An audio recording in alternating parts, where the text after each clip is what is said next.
El día que tocaron la puerta, yo ya no esperaba nada de la vida. Habían pasado 3 años desde que me dijeron que mi hijo estaba muerto. 3 años desde que lo enterré, sin cuerpo, sin despedida, sin una última palabra. Solo una bandera doblada y un silencio que nunca volvió a romperse. Esa mañana mis manos temblaban tanto que no podía ni sostener la taza de café, no por la edad, por el vacío. La casa estaba fría aunque era verano. Siempre estaba fría desde que él se fue. Nadie venía a visitarme, nadie preguntaba por mí. Para mi familia yo ya era una carga. Para el mundo, una madre que perdió demasiado. Y aún así, yo seguía esperando. No sabía qué, pero esperaba. Entonces, golpearon la puerta. No fue un golpe fuerte, fue suave, casi como si alguien dudara en estar ahí. Pensé que era otro error, otro vendedor, otra persona que no sabía que en esa casa ya no quedaba nada.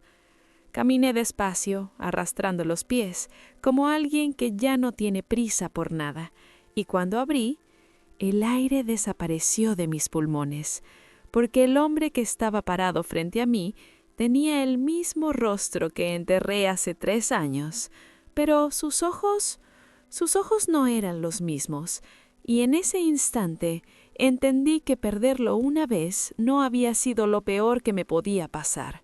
Lo peor era que había vuelto. Me llamo Elena Vargas. Tengo 68 años y aprendí a vivir en silencio. No siempre fui así. Hubo un tiempo en que esta casa estaba llena de ruido, de risas, de pasos corriendo por el pasillo, de platos chocando en la cocina mientras yo cocinaba para todos. Antes yo era el centro de algo. Ahora soy lo que quedó. Mis manos están marcadas por los años, no por descanso, por trabajo, por sostener, por cuidar, por construir una vida que nunca fue solo mía. Fui madre joven, viuda más joven aún, y desde ese día todo lo que hice fue para él, para mi hijo, Daniel. Si esta historia te llegó al alma, hay muchas más esperándote en Mujeres Valientes España. Suscríbete ya o escanea el código en pantalla con tu celular. No te pierdas la próxima. Cada centavo que gané, cada noche sin dormir, cada comida que dejé de comer para que él tuviera más, todo fue para que nunca le faltara nada. Y lo logré. Creció fuerte, responsable, con valores, o al menos eso creí. Cuando decidió ir a la guerra, no discutí, no lloré frente a él. Le sonreí, porque las madres como yo no detienen a sus hijos, los empujan, incluso cuando eso las rompe por dentro. El día que se fue, me prometió que volvería, y yo le creí. Después vino la llamada, fría, corta, sin alma. Su hijo cayó en servicio. Eso fue todo. Ni detalles, ni explicaciones, ni cuerpo. Solo una caja que nunca abrí, porque en el fondo algo dentro de mí se negaba a aceptar que él estaba ahí. Pero el mundo siguió adelante. Mi familia también. Mi hija menor dejó de llamarme. Mi cuñado empezó a hablar de vender la casa. Decían que era demasiado grande para alguien como yo. Alguien como yo. Una mujer sola, lenta, inútil para ellos. Empezaron a decidir cosas sin preguntarme, a mover objetos, a reorganizar mi vida como si yo ya no perteneciera a ella. Y yo dejé que lo hicieran. No porque fuera débil, sino porque ya no tenía fuerzas para pelear. Mi refugio se volvió la cocina, el sonido del hilo pasando por la aguja, la tela bajo mis dedos. Coser era lo único que todavía podía controlar. Puntada por puntada, mantenía algo unido, aunque todo lo demás se estuviera deshaciendo. Pero había algo que nunca dejé de hacer: esperar. Cada noche, antes de dormir, miraba la puerta, no con esperanza, con costumbre, como quien repite un gesto que ya no tiene sentido, pero tampoco sabe cómo dejar de hacerlo. Hasta ese día, el día en que la puerta se abrió y el pasado decidió volver. Antes de que él volviera, yo ya había dejado de existir dentro de mi propia casa. No fue de un día para otro. Fue lento, silencioso, como todo lo que destruye de verdad. Primero fueron las llaves. Es mejor que las tenga yo, mamá, por si pasa algo. Eso dijo mi hija Lucía, mientras las deslizaba fuera de mis manos con una sonrisa que no llegaba a los ojos. Después vinieron las decisiones. Cambió los muebles. Vendió el armario donde yo guardaba la ropa de Daniel. Movió sus cosas como si fueran estorbos. Hay que dejar el pasado atrás. El pasado, así le llamaba, a mi hijo. Mi cuñado Roberto empezó a venir todos los días. Nunca traía nada, pero siempre se iba con algo: un cuadro, una caja, una excusa. Decía que estaba ayudando a organizar, pero yo veía cómo medía las paredes con la mirada, cómo caminaba por la casa como si ya fuera suya. Y poco a poco dejaron de hablarme como persona. Empezaron a hablarme como problema. Se le olvidan las cosas, ya no puede sola. Esto no es vida para ella. Decían eso mientras yo estaba sentada en la misma habitación, como si ya no pudiera oír, como si ya no importara. Una tarde encontré mis cosas en cajas, mis vestidos, mis fotos, mis cartas, todo apilado junto a la puerta del fondo. «Es temporal», dijo Lucía. «Vamos a arreglar tu cuarto». Pero no estaban arreglando nada. Me estaban moviendo, reduciendo, borrando.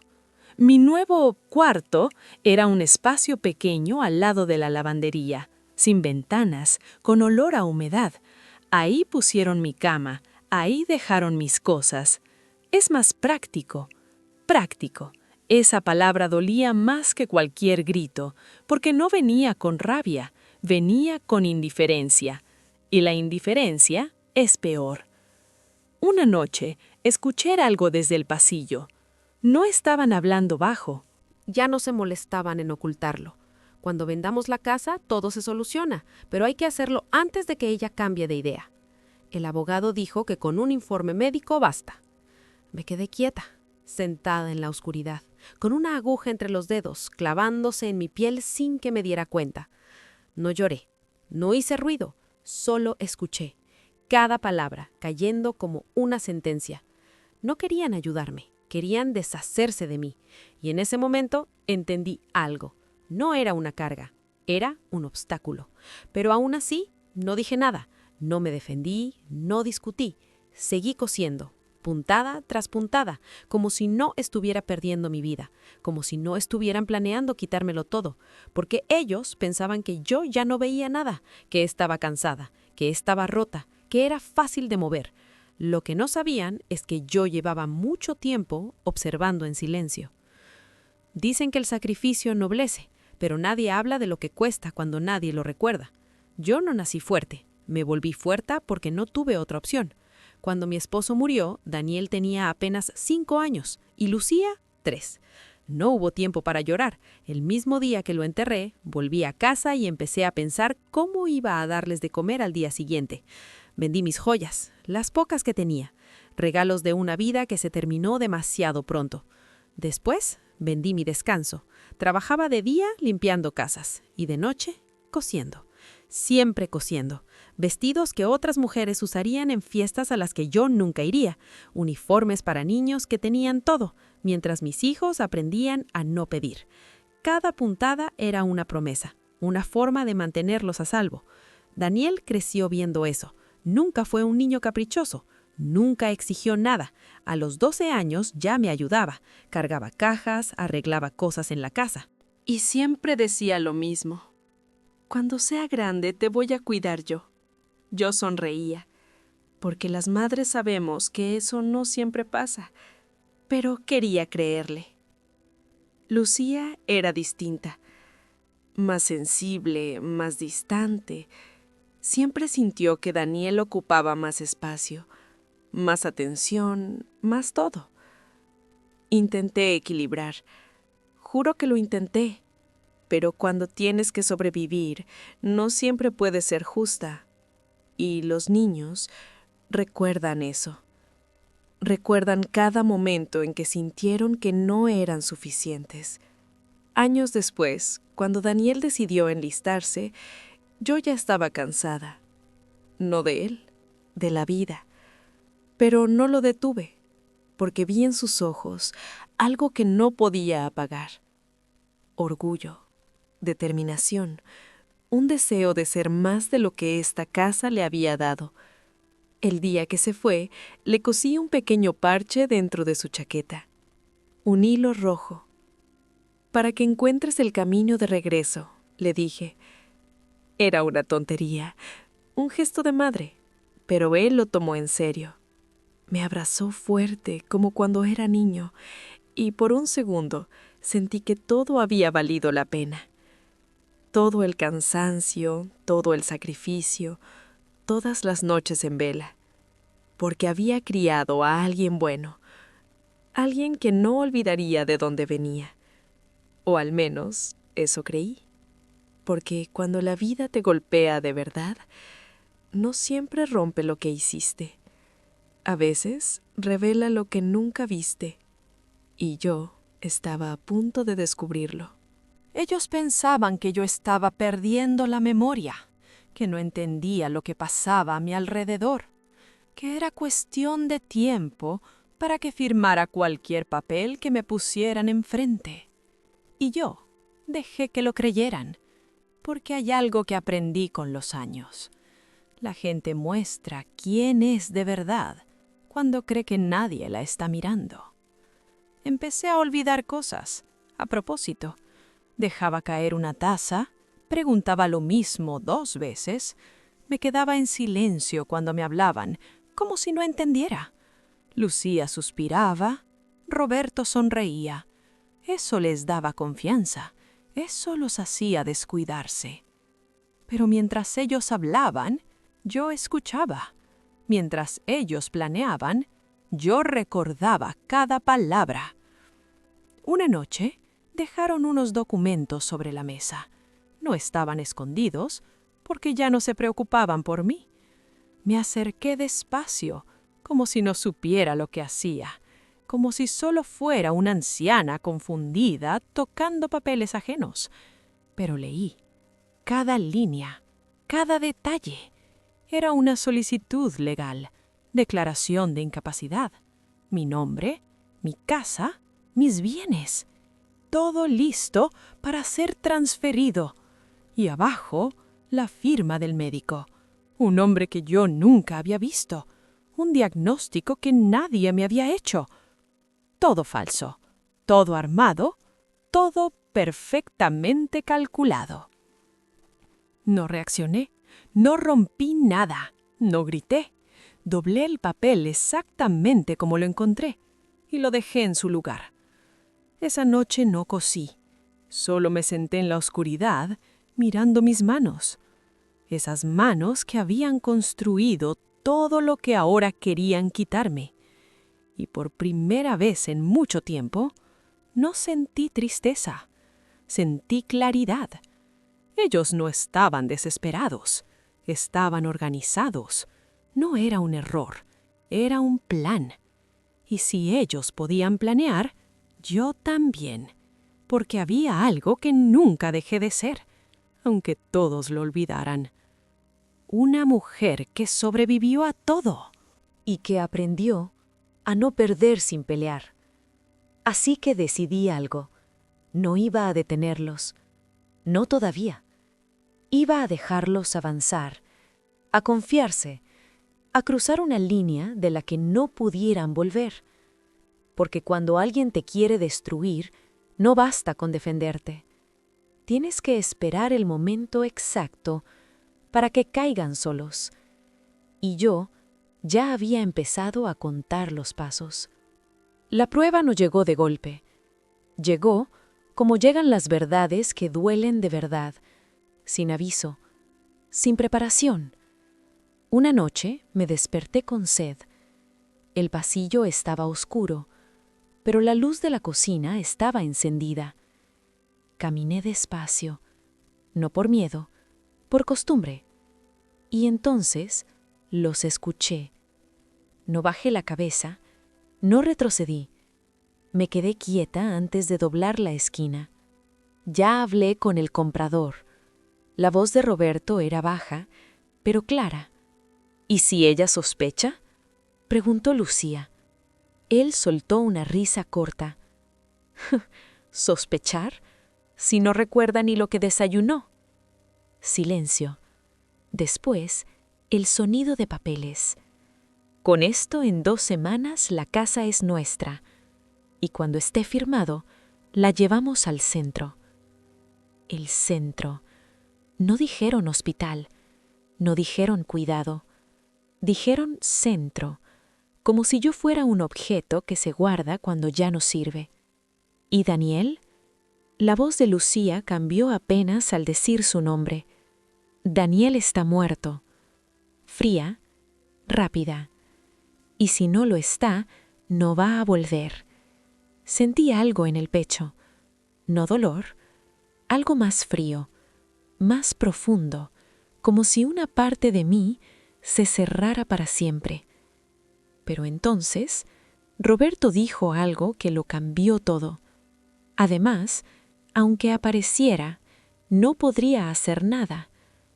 Todo ya está firmado desde antes de que se fuera. Mi respiración se detuvo. ¿Firmado qué? ¿Estás seguro?, preguntó Lucía. Claro, el poder que le hizo firmar tu madre. ¿O ya olvidaste cómo lo convenciste? Silencio. Un silencio pesado.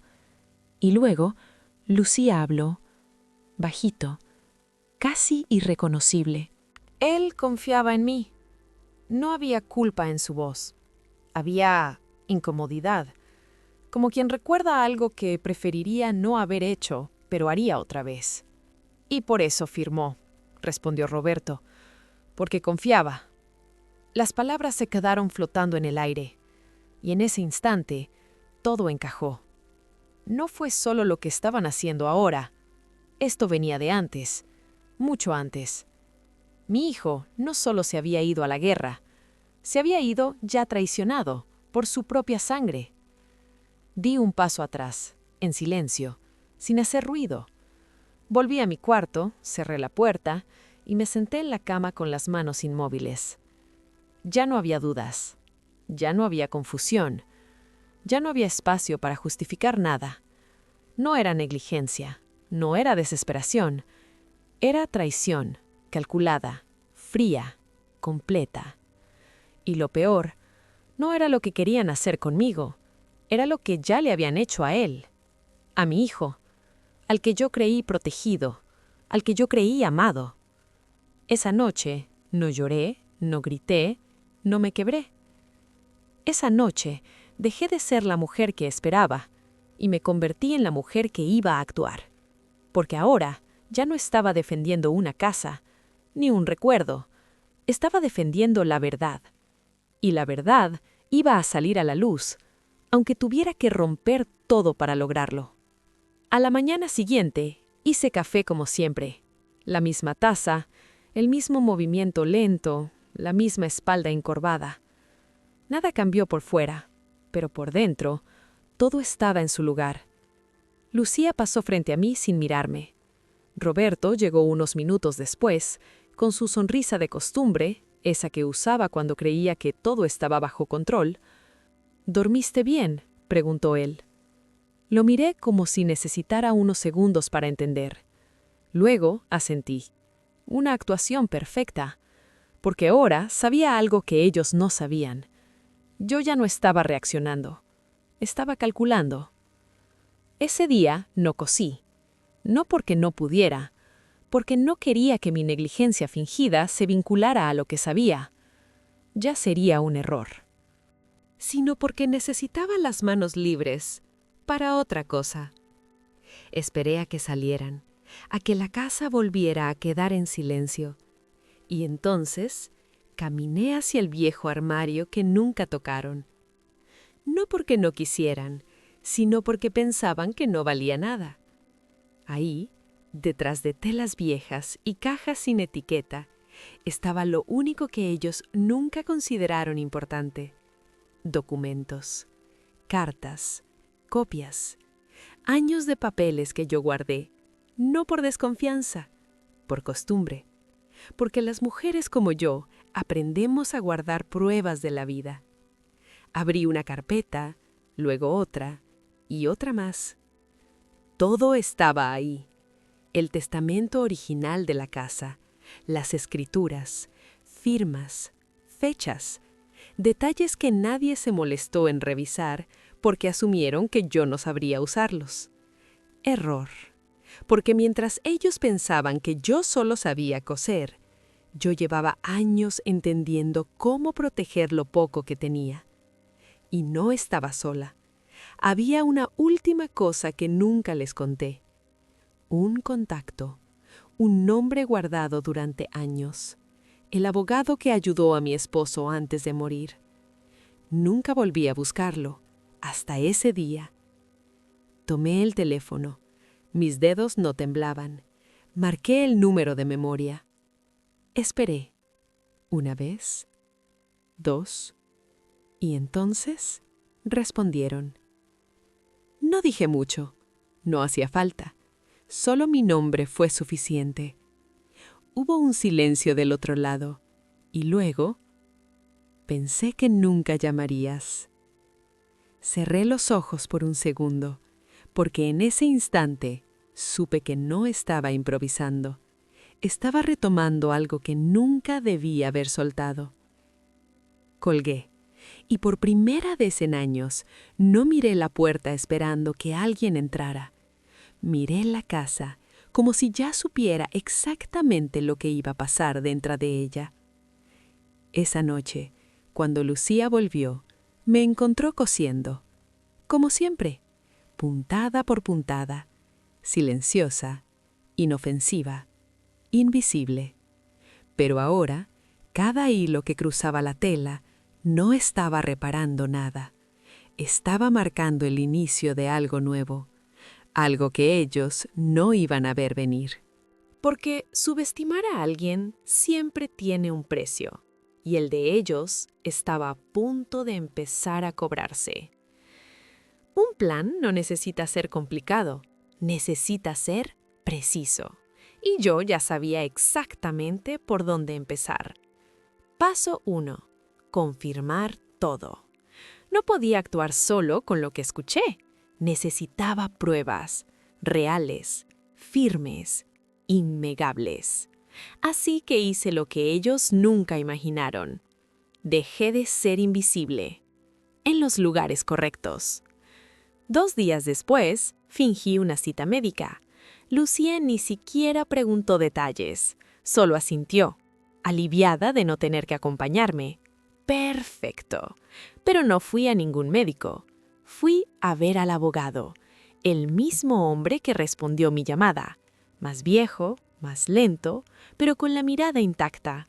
No hizo preguntas innecesarias, solo escuchó, y luego revisó cada documento que llevé, uno por uno, en silencio, hasta que finalmente habló. Esto que están intentando hacer es ilegal. No sentí sorpresa, sentí confirmación. Pero lo están haciendo bien, agregó. Si no actuamos rápido, lo van a lograr. Actuar rápido. Eso era exactamente lo que yo no iba a hacer. Negué con la cabeza. No todavía. Él me miró, como intentando entender, pero no insistió, porque algunas decisiones no se explican, se ejecutan. Paso 2. Dejar que avancen. Volví a casa y no cambié nada. Seguí olvidando cosas, seguí caminando lento, seguí siendo lo que ellos querían ver. Mientras tanto, ellos avanzaban, Más confiados, más descuidados, los papeles aparecían con más frecuencia, las conversaciones menos cuidadosas, incluso empezaron a hablar frente a mí. Error número 1. Paso 3. Preparar el golpe. Con ayuda del abogado, movimos piezas sin que nadie lo notara. Actualizamos documentos, bloqueamos accesos, registramos todo. Cada intento de ellos quedó guardado.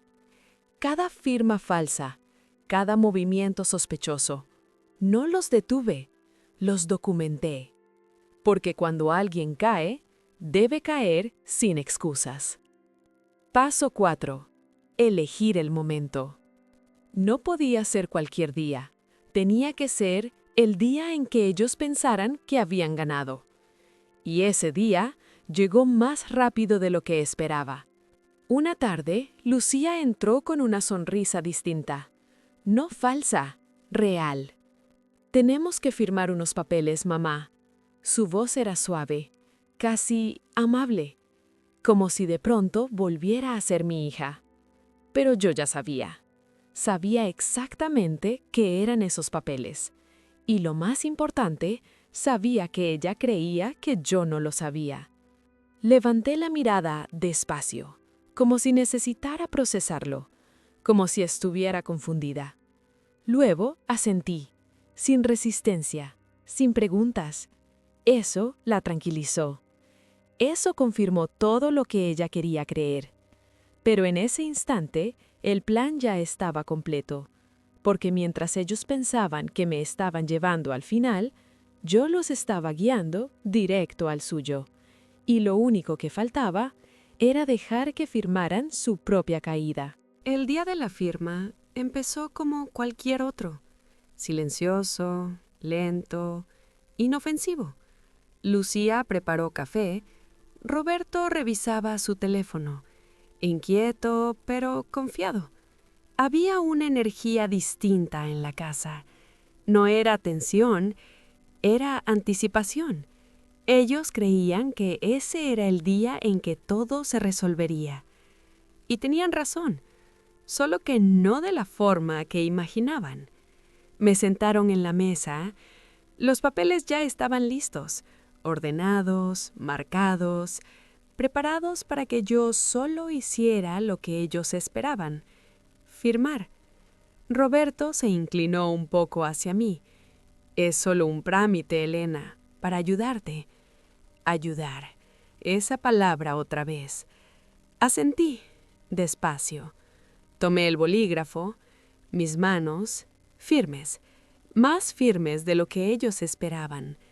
Pero no dijeron nada porque estaban demasiado cerca de conseguirlo.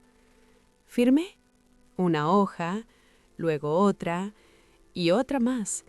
Cada firma exacta, sin temblor, sin duda. Lucía me miraba con una mezcla de alivio y urgencia, como si temiera que en cualquier momento yo cambiara de opinión.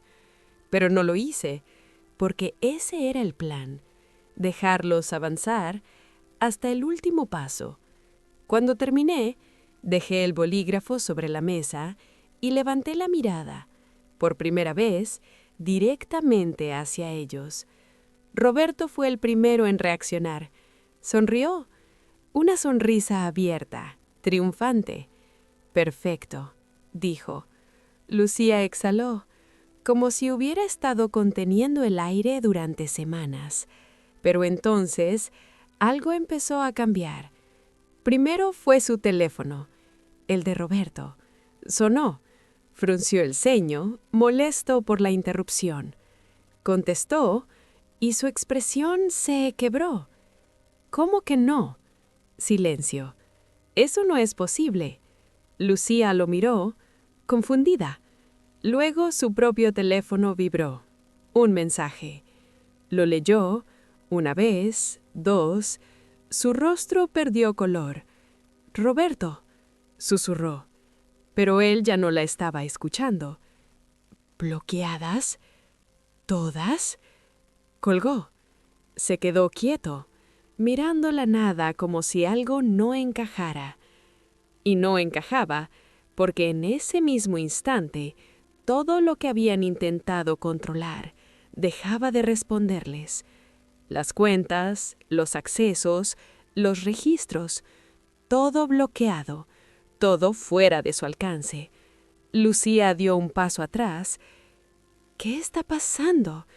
Su voz ya no era firme, ya no era segura, era miedo.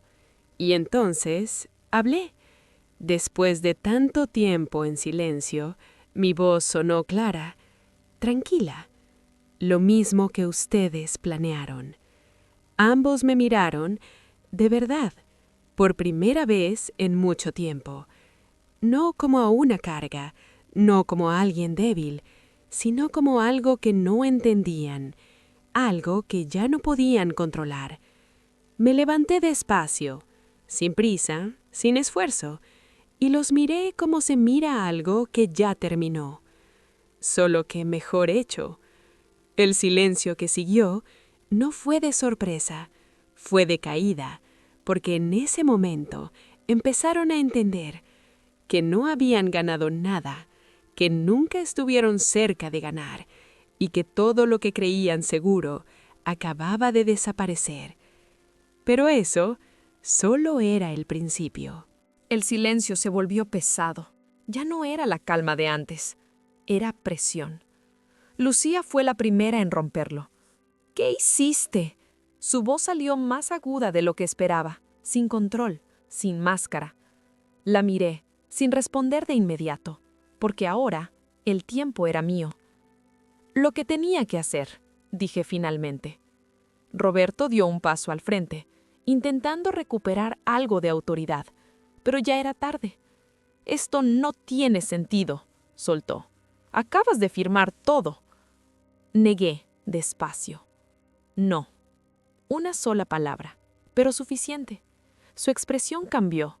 Confusión primero, después miedo. ¿Qué quieres decir con no?, preguntó Lucía. Respiré hondo, no por nervios, por precisión. Lo que firmé no es lo que ustedes creen. Roberto reaccionó rápido, demasiado rápido. Se lanzó hacia los papeles, los revisó, pasó hojas, una tras otra. Su respiración se volvió corta, acelerada. Esto, murmuró, esto no es. No, lo interrumpí. No lo es. Lucía se acercó también, miró por encima de su hombro y entonces lo vio. Cláusulas nuevas, condiciones distintas, nombres que no esperaban. El abogado, mi abogado, todo estaba ahí, registrado, legal, intocable. ¿Cuándo hiciste esto? Ahora su voz no era dura, era frágil. La sostuve con la mirada. Cuando ustedes pensaban que yo no entendía nada. El golpe fue directo, sin levantar la voz, sin exagerar. Y aún así, devastador. Roberto cerró el documento de golpe. Esto es fraude. Lo dijo con rabia, con desesperación, pero sin fuerza. Sonreí apenas, no de alegría, de certeza. Lo que ustedes hicieron sí lo es. Silencio. Otra vez, pero ahora distinto, más corto, más tenso. Lucía dio un paso hacia mí. Sus ojos brillaban, no de amor, de algo más oscuro. «Somos tu familia». La frase salió como un intento, una última carta, pero ya no tenía valor. Incluso ahora dices eso. No fue una pregunta, fue una conclusión, porque en ese momento ya no estaba viendo a mi hija, estaba viendo a alguien que eligió, y eligió mal. Roberto intentó otra vez. «¿Podemos arreglar esto?» Negué. Ya está arreglado. Caminé hacia la mesa, tomé los papeles, los ordené con calma, como si estuviera terminando una tarea simple, pero no lo era. Era el cierre de algo, el final de su control y el inicio del mío. Van a salir de esta casa. Mi voz no subió, no hizo falta. Hoy. Lucía abrió la boca, pero no salió nada. Roberto apretó los dientes. Quiso discutir, quiso pelear, pero no tenía con qué, porque por primera vez todo estaba en su contra. la ley, las pruebas, la verdad. Y yo ya no estaba sentada esperando, estaba de pie, mirándolos como se mira algo que ya no pertenece. Y esta vez hice una pausa, solo una. No hay nada que puedan hacer para evitarlo. Ese fue el momento exacto en que lo entendieron. No había negociación, no había salida fácil, no había forma de volver atrás, porque el poder ya no estaba en sus manos y nunca más lo estaría. No los eché gritando. No rompí nada. No levanté la voz. Porque destruir es fácil. Lo difícil es hacer que alguien entienda exactamente lo que perdió. Roberto fue el primero en reaccionar. «No puedes hacer esto», dijo. Pero ya no sonaba firme. Sonaba vacío. Lo miré sin moverme. Ya lo hice. Lucía seguía en silencio, de pie, inmóvil, como si su cuerpo todavía no alcanzara su mente. Pero yo no había terminado, porque sacarlos de la casa no era la lección, era solo el comienzo. «Hay algo más», dije. Ambos levantaron la mirada, atentos, tensos, esperando otro golpe. Y se los di. Todo lo que intentaron hacer está registrado. Roberto frunció el ceño. Lucía palideció. Firmas falsas, documentos manipulados, diagnósticos inexistentes. Cada palabra clara, precisa. Eso tiene consecuencias. El aire cambió. Se volvió más denso, más real. «Podrías denunciarnos», murmuró Lucía. No era una pregunta, era miedo. Asentí. Podría. Silencio un segundo, 2, eternos. Pero no lo voy a hacer. Ambos reaccionaron. Confusión, alivio, desconfianza. Todo mezclado. «¿Por qué?», preguntó Roberto, rápido. Sonreí apenas, porque ahí estaba la diferencia. Ellos pensaban en castigo. Yo pensaba en lección. Porque perder esto, miré alrededor. La casa, las paredes, todo lo que intentaron quitarme. Ya es suficiente. Lucía tragó saliva. Pero no terminé. No se van a ir con nada. Ni muebles, ni dinero, ni ventajas. Van a empezar de cero, como yo lo hice. Sin ayuda, sin atajos, sin traiciones. Roberto bajó la mirada. Por primera vez. No por respeto, por derrota. Lucía no. Ella seguía mirándome, pero ya no con dureza, con algo más difícil de sostener. Vergüenza. Porque entendió. Finalmente entendió. Que no perdió una casa. Perdió algo mucho más grande. Y no había forma de recuperarlo. «Hay una condición», agregué. Su atención volvió de inmediato. La única. Esperaron. Contuvieron el aire. Que nunca vuelvan. No hubo discusión. No hubo intento de negociar, porque sabían que no tenían derecho. Recogieron algunas cosas, las mínimas, sin hablar, sin mirarme. Y cuando cruzaron la puerta, no sentí alivio. Sentí silencio. Un silencio distinto. No vacío. Limpio. La puerta se cerró. Y por primera vez en años, la casa volvió a ser mía. Pero más que eso, yo volví a ser mía. Sin ellos. Sin su control. Sin su desprecio. Solo yo. Y todo lo que había construido, puntada por puntada. Y esta vez, nadie iba a deshacerlo. Pensé que todo había terminado ese día, que cerrar la puerta era el final.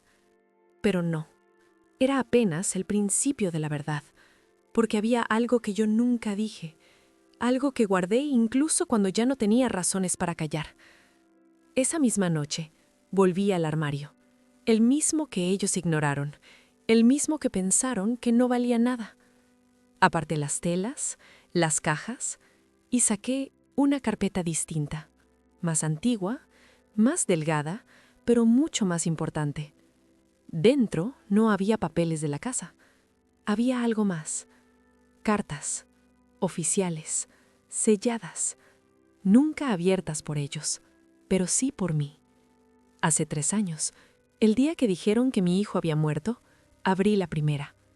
La leí otra vez, como si las palabras pudieran cambiar, pero no cambiaban. Nunca cambiaron.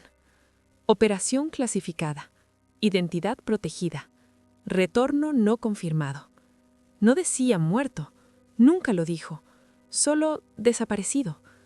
Pero eso nadie más lo sabía, porque yo no lo conté, porque entendí algo en ese momento. Si alguien quería encontrar a mi hijo o usar su nombre, era mejor que creyeran que ya no existía. Así que dejé que lo enterraran sin corregirlos. Dejé que el mundo creyera lo que necesitaba creer, incluso mi propia familia, incluso Lucía. Porque si ellos supieran la verdad, lo habrían usado como intentaron usar todo lo demás. Cerré los ojos, recordando, y entonces volví a ese instante. La puerta, el golpe suave, el hombre parado frente a mí.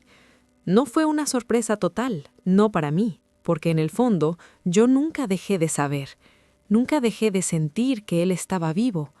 Pero lo que sí me sorprendió no fue que regresara, fue cómo regresó. Sus ojos, ese silencio, esa distancia, ese peso que no estaba antes. Y en ese momento entendí algo más.